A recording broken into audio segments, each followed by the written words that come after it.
இது என்ன காடுன்னு தானே பார்க்குறீங்க? காலிஃப்ளவர் தோட்டங்க.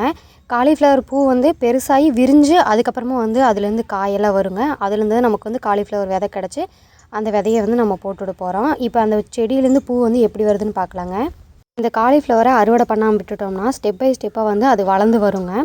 கொஞ்ச நாள்லேயே பார்த்தீங்கன்னா கொஞ்சம் கொஞ்சமாக கலர் மாறி அதுக்கப்புறம் வந்து அந்த பூ இருக்கு இல்லைங்களா, அதுலேருந்து தண்டு மேலே வந்து அதுலேருந்து கொஞ்சம் கொஞ்சமாக பூ விரிஞ்சிருங்க. ஃபைனலாக பார்த்தீங்கன்னா இந்த மாதிரி எல்லோ கலரில் தான் பூ இருக்குங்க. இந்த மாதிரி எல்லோ கலரில் பூ வந்ததுக்கப்புறமா பார்த்தீங்கன்னா ஒரு 3 வாரத்தில் இந்த மாதிரி சின்ன சின்னதாக காய் வர ஆரம்பிச்சிருங்க. நம்ம முருங்கை பூலெல்லாம் பார்த்தீங்கன்னா முருங்கை பூ வாடினதுக்கப்புறமா சின்னதாக காய் இருக்கும் இல்லைங்களா, அந்த மாதிரி தான் இதுலேயும் காய் இருக்கும். இப்போ இந்த காயை வந்து நம்ம ஓப்பன் பண்ணி பார்த்தோம்னா ரொம்ப குட்டி குட்டியாக விதை இருக்குங்க. இந்த விதையெல்லாம் காஞ்சதுக்கப்புறம் வந்து கடுகு விதை மாதிரி இருக்குங்க. அதை தான் எடுத்து போட்டு விட்டு அதை நாற்றாக எடுத்து நம்ம மறுபடியும் வந்து காலிஃப்ளவர் நடவு பண்ண போகிறோங்க.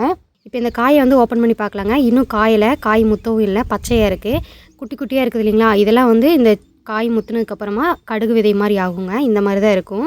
நானுமே காலிஃப்ளவர் பூவெல்லாம் கடையில் வாங்கியிருக்கேங்க. அதோட வளர்ச்சி எப்படி இருக்குன்னு தெரியாது, விதை வரும்னு கூட தெரியாது. இன்றைக்கி நான் தெரிஞ்சுக்கிட்டேன். தேங்க்ஸ் ஃபார் வாட்சிங். நீங்களும் தெரிஞ்சுக்கிட்டிங்கன்னா மறக்காமல் வீடியோக்கு லைக் பண்ணிடுங்க.